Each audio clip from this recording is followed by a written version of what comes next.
تخلصا بالنور والضیاء وتمجدا بالفخر والبہاء وتعللا بالمجد والآلاء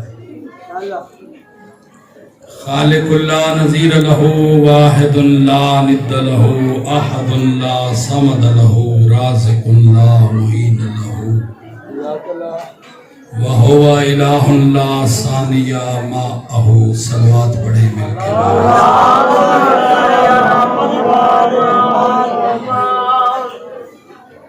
وعلى الرسول المسدد والنبي المهذب والصفي المقرب والحبيب المنتجب والأمين المنتخب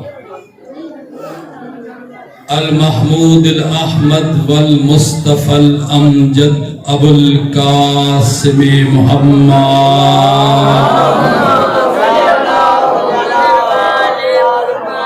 وعلى أمير المؤمنين الحاكم بين الإنس والجان الذاكر ربه في السر والإعلان هو القوي الشديد الأركان القرآن مع علي وعلي مع القرآن ابو الحسن والحسين علي بن أبي طالب صلوات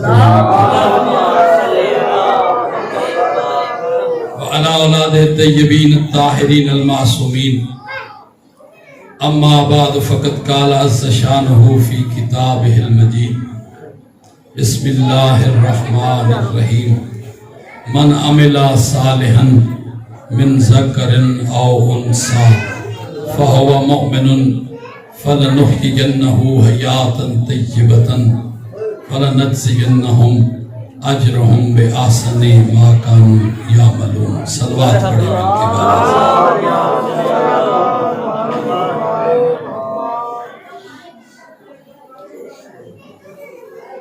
بزرگان محترم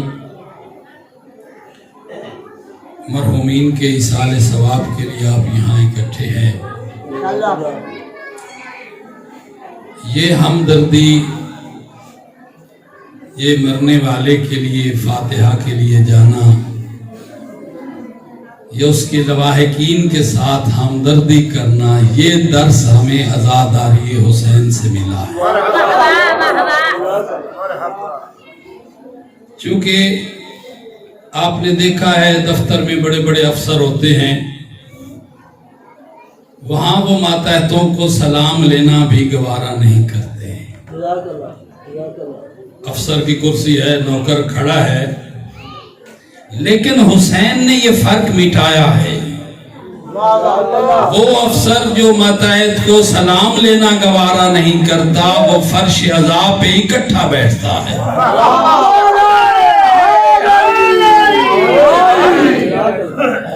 حسین نے انسانیت کو عزت عطا کی ہے یہاں حسین کی محفل میں نہ کوئی بڑا ہوتا ہے نہ کوئی چھوٹا ہوتا ہے اور ایک اور جملہ کہوں کہ یہ جو ہم مجلس حسین کرواتے ہیں ایصال ثواب کے لیے قرآن خوانی بھی ہوتی ہے مرنے والے کے لیے نماز بھی پڑھی جا سکتی ہے پوری ذمہ داری سے کہتا ہوں کہ عزاداری کا اجر سب سے زیادہ ہے اس کی وجہ یہ ہے کہ کسی معصوم نے نہیں فرمایا کہ تم نماز کا اہتمام کرو ہم وہاں آئیں گے تم قرآن کی محفل مچاؤ ہم وہاں آئیں گے بلکہ فرمایا کہ تم عزاداری حسین کراؤ ہم سب وہاں تشریف لائیں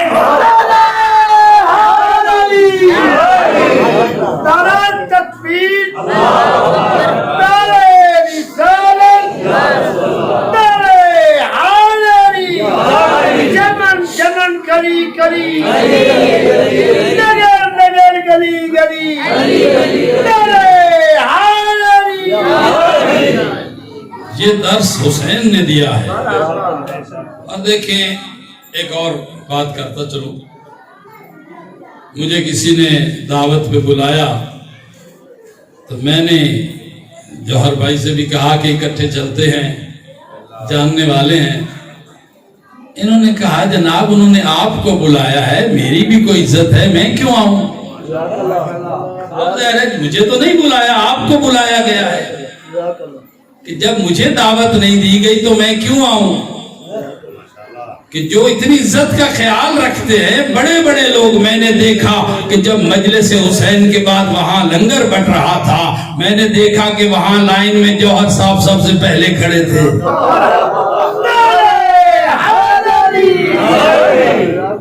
حسین کے ہاں سب کی عزت برابر ہے.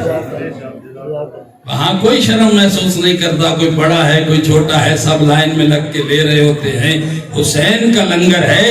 دنیا جانتی ہے کہ حسین دینے کے بعد احسان نہیں جتلاتا. اس لیے ہم کہتے ہیں کہ عزاداری نے ہمیں درس دیا ہے. یہ سبق عزاداری نے دیا ہے کہ مرنے والے کے پاس جاؤ, اس کے دکھ میں برابر کے شریک ہو جاؤ, ان کے اصالے ثواب کے غم میں شامل ہو جاؤ. کیوں میں کہتا ہوں جو بندہ امام کا غم نہیں کر سکتا وہ عوام کا غم کیا کرے. یہ درس حسین نے دیا. اس لیے یہ اصالے ثواب کی جو مجالس ہوتی ہیں ان کا بڑا اجر ہوتا ہے. شرکت کیا کریں. اس کے دو فائدے ہوتے ہیں. ایک فائدہ یہ ہوتا ہے کہ مرنے والا ہو سکتا ہے مولا کا اتنا چاہنے والا ہو کہ اس کی وجہ سے آپ کے گناہ بخشے جائیں. دوسرا یہ ہو سکتا ہے کہ آپ مولا کے اتنے بڑے عزادار ہوں آپ کی وجہ سے اس کے گناہ معاف ہو جائیں. یہ دونوں طرف سے ہوتا ہے. ارشاد رب العزت ہو رہا ہے من عمل صالحا من ذکر او انثی, جو بھی اچھا عمل کرے وہ مرد ہو یا عورت ہم فرق نہیں کریں گے. میرے اللہ مرد ہو یا عورت اچھا عمل کرے, فرمایا یہ نہیں دیکھیں گے کہ عمل کرنے والا مرد ہے یا عورت ہے. فَهُوَ مُؤْمِنٌ, لیکن یہ ضرور دیکھیں گے کہ وہ صاحب ایمان ہے یا